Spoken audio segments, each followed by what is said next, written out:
Breaking overnight, a minor crash ends in murder. Now police want to find the driver who shot a man after a fender bender on the boulevard.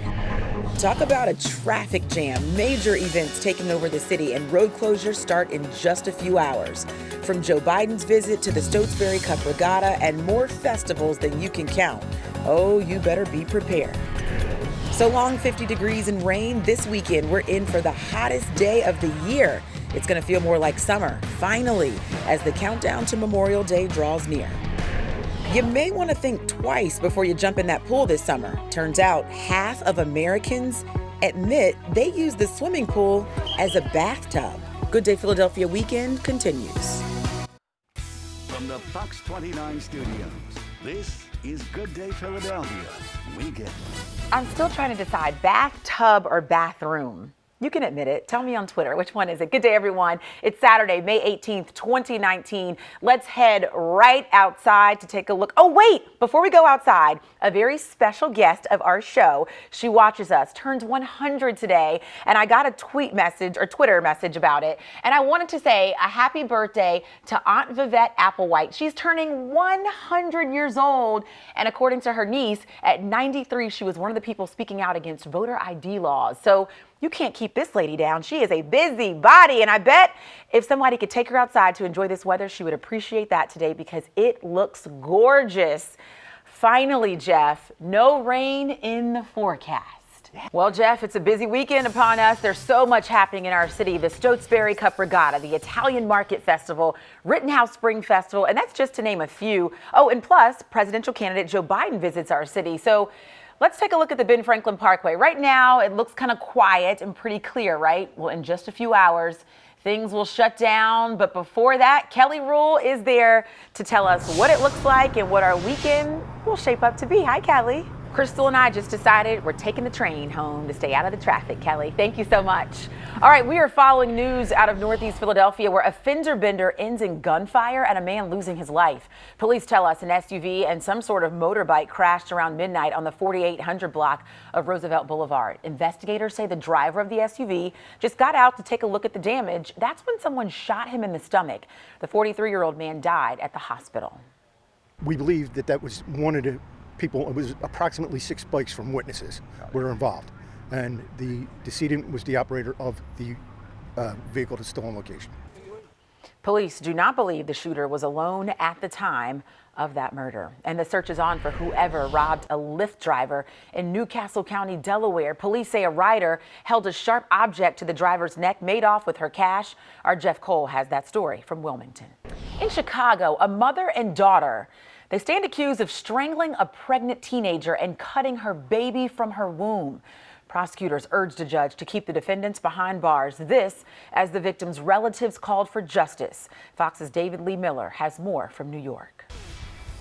Cherry Hill police say the man wanted for sexually assaulting a woman at Wawa has turned himself in. A warrant for Ethan Rosario's arrest was issued yesterday, and he is now in custody. Officers say he met his victim at the Wawa on Route 38 back on May 4th. Police say the two left, and the assault happened shortly after. He faces charges of sexual assault, kidnapping, and carjacking. Now to South Philadelphia, where a jury found an 18-year-old guilty of killing 2 teens back in 2017. Brandon Oliveri was facing first and third-degree murder charges. He was 16 years old when prosecutors say he killed Salvatore DeNuble and Kalir Miller near 12th and Rittner Streets. During the trial, a witness said Oliveri approached DeNuble and pulled a gun before they started struggling. DeNuble was shot and killed. Miller was also hit and later died. Oliveri was convicted of first-degree murder in the death of DeNuble and third-degree murder in the death of Miller. He now faces life in prison. You're watching Good Day Philadelphia weekend, and our weather is really shaping up to be beautiful. You're taking a live look at Bushkill Falls, Pocono Mountains. Jeff, you're getting a lot of accolades today for bringing out the sun, finally. Yep.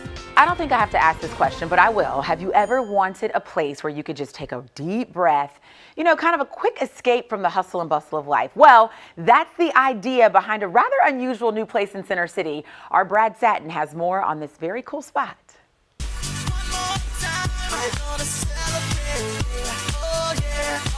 Jeff saying that's my song over off in the wings. I heard that, Jeff. 724 Allentown. Good morning to you. Beautiful shot out there And Jeff's going to have more on your beautiful weekend weather. But first, 52 people in 21 states have contracted salmonella from backyard chickens. That's according to the Centers for Disease Control and Prevention. Officials say 5 people have been hospitalized, and about a quarter of those infected are younger than 5 years old. Most of the illnesses have been linked to backyard hatcheries and agricultural stories. So the CDC has released some tips on how to protect yourself from salmonella. Always wash your hands with soap immediately after touching chickens and ducks or the places where they live. Don't let backyard poultry come into your house. Don't let children under age 5, adults over 65, and people with weakened immune systems touch the poultry. Only clean your backyard poultry equipment like cages and the feed outdoors. Well, that's a low-key song, right? Taking a live look at the boardwalk there in Wildwood, 8:53. The weather's just going to keep heating up. I'm going to let you tell people about that before our show ends at 9 o'clock. But are you considered wealthy in the U.S.? According to Charles Schwab's 2019 Modern Wealth Survey, probably not. That's because wealthy nowadays means a lot more than making 7 figures. The study found people don't consider others wealthy unless they have a net worth over $2 million. The average net worth a family makes in the U.S., less than $100,000, which is far from the elite status. The survey also shows millennials are having the most trouble with money. I'm not surprised by that, though, because so many people have to live at home now. Like, salaries have been cut. Jobs just aren't paying as much as they once did. Yep. So it's a different world that we live in. It really is. I mean, I went to college with $5,000 a year, and I went to Rowan, and and then all of a sudden now it's like 35 grand. I know. So everything goes up, and the profit margins go down. Go down. That's true. A group who is all about helping people is now in need of help itself. The Cherry Hill Food Pantry has given food to the needy for years now, but it says it's getting pushed out of its Camden County location. So where does the pantry go from here? That's the question our Bill Anderson's trying to answer, for goodness sake.